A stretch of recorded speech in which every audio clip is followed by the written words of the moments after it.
মানিকগঞ্জ জেলার সাটুরিয়া উপজেলায় অনুষ্ঠিত হয়েছে উন্নয়ন ও আলোচনা সভা। জাহাঙ্গীর আলম দেশ বাংলা টিভি 24-এর প্রতিনিধির পাঠানো তথ্যে ভিডিওচিত্র। এই আলোচনা সভায় প্রধান অতিথি হিসেবে উপস্থিত ছিলেন বেসামরিক বিমান পরিবহন ও পর্যটন মন্ত্রণালয়ের মাননীয় মন্ত্রী আফরোজা খানম রীতা এমপি।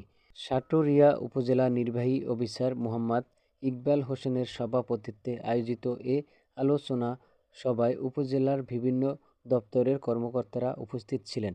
সভায় মাননীয় মন্ত্রী বলেন, সাটুরিয়া উপজেলার সার্বিক উন্নয়নের জন্য প্রত্যেক দপ্তরকে নিজ নিজ পরিকল্পনা প্রণয়ন করতে হবে এবং তা উপজেলার প্রশাসনের মাধ্যমে মন্ত্রী পরিষদে পাঠাতে হবে।